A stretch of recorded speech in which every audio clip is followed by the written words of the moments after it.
Holding it together அப்படின்னா எல்லாவற்றையும் ஒன்றாக இணைத்து பிடித்து கொள்வது அப்படின்னு அர்த்தம். கொலோசியர் என்ன போட்டிருக்குன்னா, Jesus is before all things and in him all things hold together. அவர் அதான் இந்த நீதிமொழிகளில் போட்டிருக்கோம், தேவன் பூமியை படைக்கையில் நான் அவர் அருகே செல்ல பிள்ளையாக இருந்தேன் அப்படின்னு சொல்லிட்டு இருக்கும். ஞானம் அப்படின்னு அவருக்குள் எல்லா ஞானமும் அடங்கி இருக்கிறது, அவரே ஞானமுள்ளவராக இருக்கிறார் அப்படின்னு சொல்லி நம்ம படிக்கிறோம். இயேசு கிறிஸ்து தான் வார்த்தை, த வேர்ட், அதான் இயேசு கிறிஸ்து. ஆதியிலே வார்த்தை இருந்தது, அந்த வார்த்தை தேவனாக இருந்தது, அந்த வார்த்தை தேவனோடு இருந்தது அப்படின்னு சொல்லி நம்ம பார்க்குறோம். அதை தான் இவர் இங்கே சொல்கிறாரு கொலோசியருக்கு எழுதின நிறுவத்திலே, Jesus is before all things and in him all things hold together. Gethsemane தோட்டத்தில் போய் அவர் மிகவும் அழுது, அவர் மனுஷனாக இருந்தார். அதான் அவருடைய பேர் என்ன, மனுஷகுமாரன், தெய்வகுமாரன் அல்ல. தெய்வ மைந்தன்னு நிறைய பேர் சொல்கிறாங்க. இல்லை, அவர் முழுமையாக நம்மை போல் பாட அனுபவிக்கும் மனுஷனாக இருந்து சகலத்தையும் அனுபவித்ததினாலே நமக்கு மீட்பு உண்டாக அவரால் முடியும். அவர் தேவனுடைய குமாரனாக இருந்தும் தேவனுடைய குமாரனாக இருப்பதை அற்பமாக எண்ணி நமக்காக, அதான் நம்ம விசுவாச பிரமாணத்திலே சொல்கிறோம், பொந்தி பிலாத்துவின் காலத்தில் பாடுபட்டு மரணம் அடைந்தார், கன்னிமரியாதத்தில் உற்பவித்து மனுஷனானார் அப்படின்னு நம்ம படிக்கிறோம். இந்த விசுவாசம் நமக்குள் இருந்தால் நாம் சரியாக புரிந்து கொள்வோம். அந்த இயேசு கிறிஸ்து உலக தோற்றத்துக்கு முன்பே இருந்தவர். A guide took a group of people through an atomic laboratory and explained how all matter was composed of rapidly moving particles.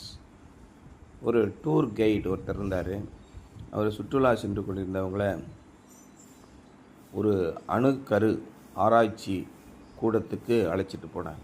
அங்கே போய் எல்லாத்தையும் காட்டினார். பாருங்கள் எப்படியெல்லாம் இருக்குது, உலகத்தில் இருக்கக்கூடிய அத்தனை பொருட்களும் எப்படி கடுமையான வேகத்தில் அப்படியே பறந்து கொண்டிருக்கிற சிறு சிறு துகள்களால் ஆகியிருக்கின்றன என்பதை காட்டினார். அதில் படம் வரைஞ்சி வச்சுருந்தாங்க. ஒரு பொருளின் அடிப்படை கூறு என்ன, இன்றைக்கி நம்ம என்னென்ன மெட்டீரியல்ஸ் நம்ம உலகத்தில், ஆமாம், இப்போ நம்ம அந்த காற்றில் என்னென்ன இருக்குது, ஆக்சிஜன் இருக்குது, கார்பன் டை ஆக்சைடு இருக்குது, இது மாதிரி எண்ணற்ற வாயுக்கள், மந்த வாயுக்கள்னு ஆர்கான், ஜெனான், நியான், இது மாதிரி மந்த வாயுக்கள் இருக்குது. அதே மாதிரி வினை புரியக்கூடிய வாயுக்கள், ஏகப்பட்ட வாயுக்கள் இருக்கின்றன இந்த காற்றில். நிலத்திலே என்ன இருக்கிறது, sodium, potassium, magnesium, iron, silicon, இப்படி ஏகப்பட்ட பொருட்கள் இருக்கிறத கண்டுபிடிச்சிருக்காங்க. அதே மாதிரி நீரில் என்ன இருக்கிறது, ஹைட்ரஜன், ஆக்சிஜன் இரண்டும் கலந்த கலவையாக இருக்கிறது. மெர்க்குரி அப்படிங்கிறது நீர்நிலையில் இருக்கிறது. இப்படி பல இதை கண்டுபிடிச்சாங்க. இப்படி காற்றாக இருந்தாலும், நீர்மமாக இருந்தாலும், அல்லது திடப்பொருளாக இருந்தாலும், எல்லா பொருட்களும் அடிப்படையான மூலக்கூறுகள் அணு என்ற மூலக்கூறால் தான் ஆனது. அந்த அணு கருவுக்குள் என்ன இருக்கிறது, electron, neutron, proton, photons, alpha, beta, gamma, இது மாதிரி ஏகப்பட்ட பொருட்கள் இருக்கின்றன. அதுக்கப்புறமா இதெல்லாம் கண்டுபிடிச்ச பிறகு இன்னும் சில துகள்கள் இருக்கின்றன. அவற்றைத்தான் காட்ஸ் பார்ட்டிகள் என்று சொல்கிறார். இப்போ லேட்டஸ்ட்டாக ஒரு ஆராய்ச்சி பண்ணாங்களே, நியூட்ரினோ அப்படின்னு ஒரு ஆராய்ச்சி பண்ணாங்களே, இந்த பக்கம் போட்டோம்னா ஒரே செகண்டில் பூமியை தொலைச்சிட்டு அந்த பக்கம் போய்ட்டு 6000 கிலோமீட்டர். எவ்வளோ வேகத்தில் வருதுன்னு கண்டுபிடிக்கிறதுக்கு தான் நம்ம தேனி மாவட்டத்தில் ஆராய்ச்சி மையங்கள்லாம் வச்சு மலைக்குள்ளே வந்து குடஞ்சி என்னவோ பண்ணிக்கிட்டு இருந்தாங்க. அந்தளவுக்கு வித்தியாசமான துகள்கள்லாம் இருக்கின்றன இப்படின்னு அவர் அந்த டூரிஸ்ட் வந்து சொல்லிக்கிட்டு இருந்தார். The tourist studied models of molecules and were amazed to learn that matter is made up of primarily of space. அப்போ அந்த மூலக்கூறுகள் எவ்விதமாக அங்கே இருக்கின்றன, அமைந்திருக்கின்றன என்பதை குறித்த மாடல்கள் செய்து வைத்திருந்தார்கள். அந்த மூலக்கூறுகளுக்கும் அணுக்களுக்கும் எலக்ட்ரான்களுக்கும் இடையே இடைவெளி இருக்கிறது, ஸ்பேஸ் இருக்கிறது என்பதை பார்த்து மிகுந்த ஆச்சரியப்பட்டார்கள். During the question period, one visitor asked, if this is the way matter works, what holds it all together?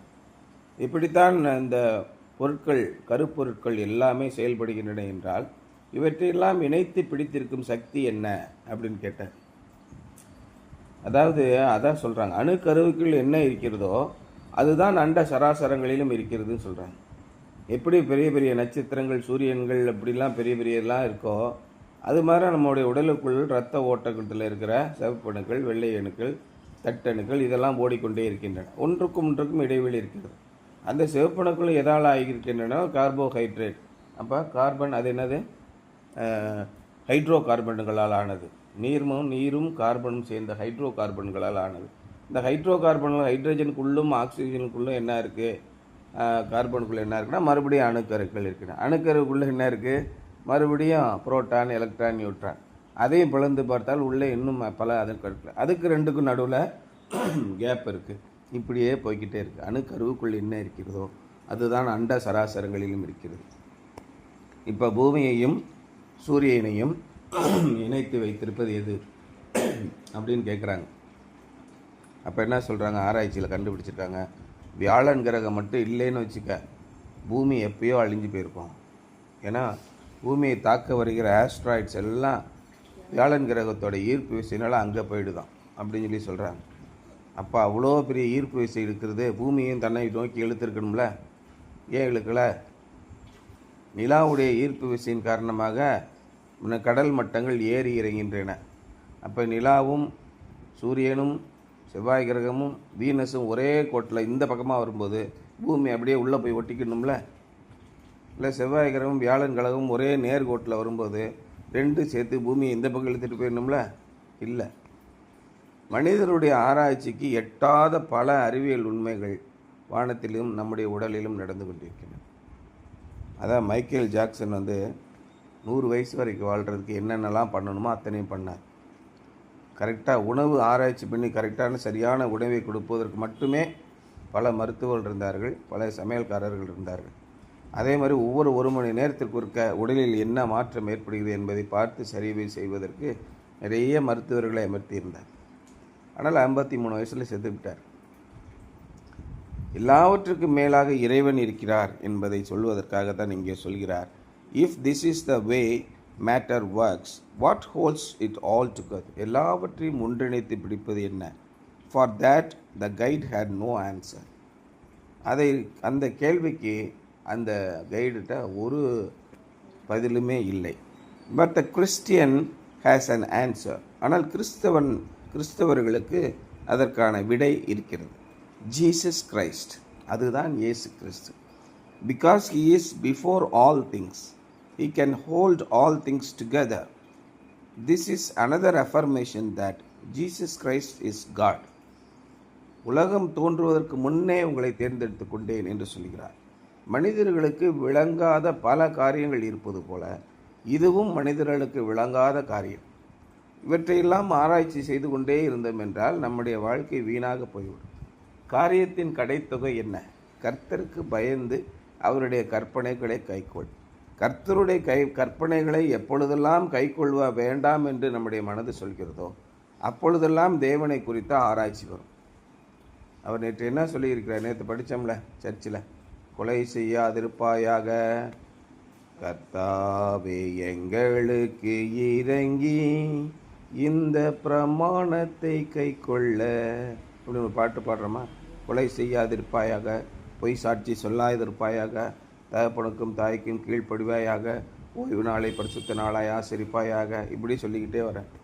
இந்த 10 கட்டளைகளுக்கு கீழ்ப்படியாமல் போவதற்கு நம்முடைய மனது திணவு கொண்டிருக்கும் போது வெறி கொண்டு ஆண்டவருடைய வழிகளை விட்டு விலகி அற்ப சந்தோஷங்களை அனுபவிக்க வேண்டும் என்று மனது நினைக்கும் பொழுதுதான் கடவுள் இருக்கிறாரா இல்லை என்ற சிந்தனை வரும். மனிதர்கள் துரோகம் பண்ணும்போது தான் கடவுள் இருக்கிறாரா இல்லை என்ற சிந்தனை வரும்.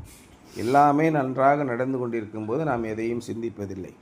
அப்போ தேவனை விட்டு வழி விலகி போகிறவர்கள் மட்டும்தான் பலவிதமான ஆராய்ச்சிகளை பண்ணி கொண்டிருக்கிறார்கள். ஆனால் கடைசியில் என்ன ஆராய்ச்சி பண்ணாலும் இறுதியிலே அங்கே தேவன் இருக்கிறார். ஒரு ஸ்பேஸ், ஒரு அணுக்கருவுக்குள்ளே இருக்கக்கூடிய மிகச்சிறு துகள்களுக்குள்ளே நேனோமீட்டர், பிக்கோமீட்டர் அப்படிலாம் சொல்கிறாங்க. நேனோமீட்டர், பிக்கோமீட்டர்னு இருக்குது. 1,00,000 10 லட்சத்தில் ஒரு மீட்டரில் 10 லட்சத்தில் ஒரு பங்கு, ஒரு மீட்டரில் 1 கோடியில் ஒரு பங்கு அப்படின்லாம் இருக்குது. அப்படியே அடுத்தடுத்து அவ்வளோ சிறுவெளியான இடைவெளிகள் இருக்கின்றன. Jesus Christ is God. Only God existed before all of creation.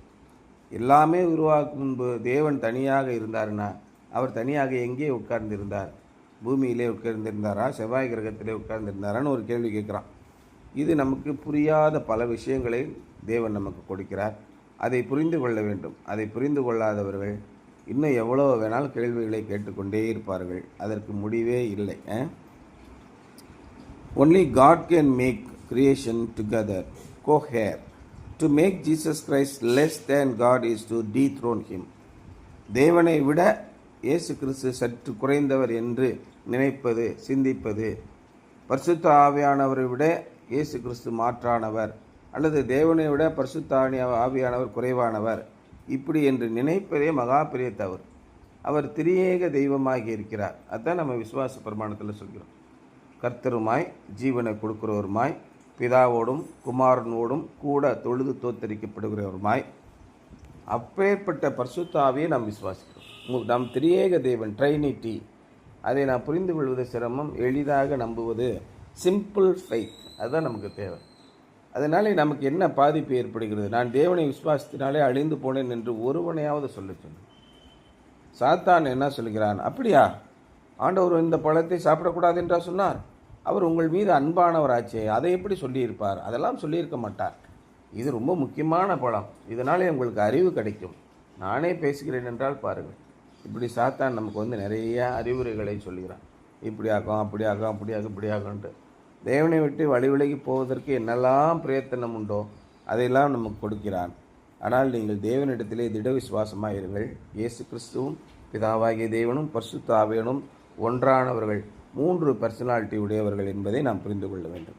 It used to bother me to sing the familiar song, This is my Father's world. எப்பயுமே வழக்கமாகவே நான் இந்த பாடல்களை பாடுவது எனக்கு கொஞ்சம் கஷ்டத்தில் இருக்கும்போது நான் அந்த பாடல்களை பாடுவேன். Bother me to sing the familiar song, This is my Father. பாடுவது எனக்கு கொஞ்சம் சிரமமாக இருக்கும். I thought Satan and sin were in control of this world.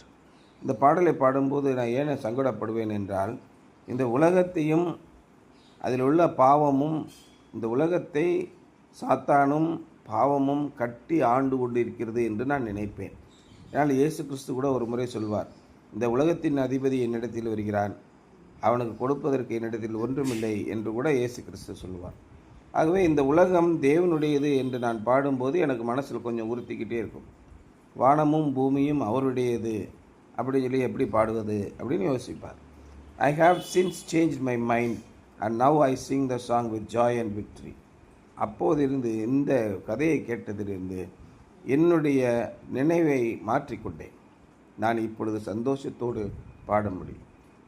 தேவன் ஏதேன் தோட்டத்தை படைத்தார், உலகத்தை படைத்தார், மக்களை படைத்தார், அவர்களை மகிழ்ச்சியாக வாழ வேண்டும் என்று நினைத்தார்.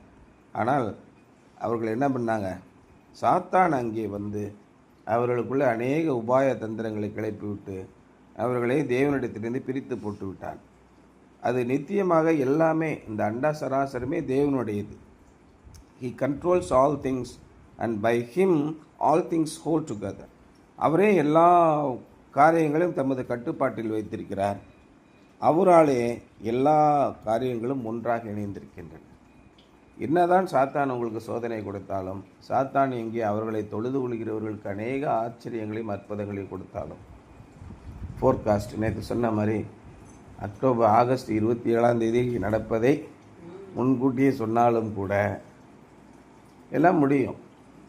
பரிசுத்த ஆவியானவர்கள் என்ன செய்ய முடியுமோ அதையெல்லாம் அசுத்த ஆவியானவரும் அசுத்த ஆவியை கொண்டு செய்கிறார்கள், பிசாசானவனை கொண்டு செய்கிறார்கள்.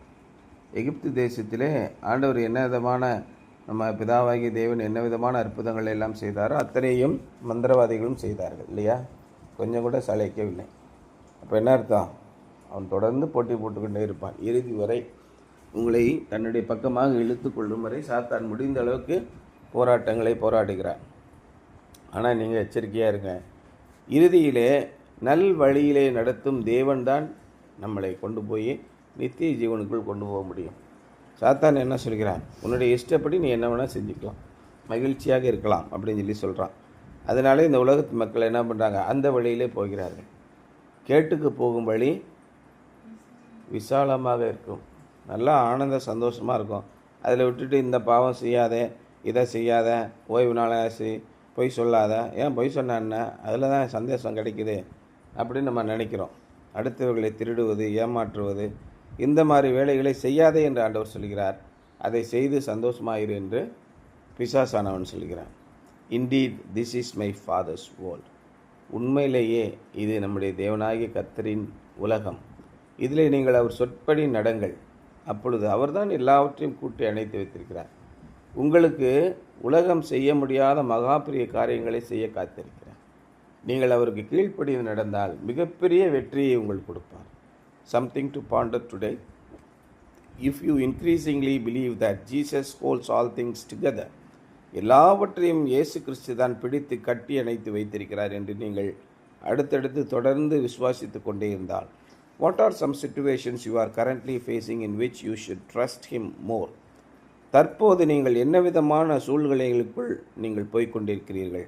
நீங்கள் இன்னும் அதிகமாக அவரை நம்ப வேண்டும் என்று எப்படி நினைக்கிறீர்கள்? நம்முடைய சூழ்நிலைகளை பார்க்கும்போது சோதனைகள் வராமல் போவது கூடாத காரியம். மனுஷகுமாரன் காட்டி கொடுக்கப்பட வேண்டுமென்று தான் இந்த உலகத்திற்கே வந்தார். ஆனால் எவனால் காட்டி கொடுக்கப்படுகிறாரோ அவனுக்கு ஐயோ என்று இன்றைக்கி நம்ம படித்தோம்ல, மத்தேயு 26ஆம் அதிகாரத்தில். ஆகவே சோதனைகள் வரும். ஆனால் சோதனைகள் யாரால் ஏற்படுகிறதோ அவர்களுக்கு ஐயோ. அந்த சோதனைகளுக்கு தப்பிப்போகத்தக்கதான வழியையும் தேவன் உண்டாக்கியிருக்கிறார். தேவனுக்கு விரோதமாக போகிறவர்கள் அந்த சோதனைகளை மற்றவர்களுக்கு ஏற்படுத்தும்படியாக அவர்களை நியமித்திருக்கிறார். நாம் தேவனை உறுதியாக பற்றி கொண்டால் அன்றாடம் நாம் எதிர்கொள்ளும் சோதனைகளிலிருந்து மீண்டு வெற்றியை நாம் அடைவோம். ஆகவே எல்லாம் அவருடைய கரத்தில் இருக்கிறது. அவரே எல்லாவற்றையும் உருவாக்குகிறார். நம்முடைய எண்ணங்களினாலும் நம்முடைய சொல்களினாலும் நம்முடைய செயல்களினாலும் அவருக்கு முன்பாக பரிசுத்தமுள்ளவர்களாக வாழ்ந்து அவரே நாம் நம்பிக்கொண்டிருந்தால் எல்லாவற்றையும் அவரே தனது கட்டுப்பாட்டில் வைத்திருக்கிறார். He holds all thing together, holding it together. அதான் இன்றைய டைட்டில். சரியா?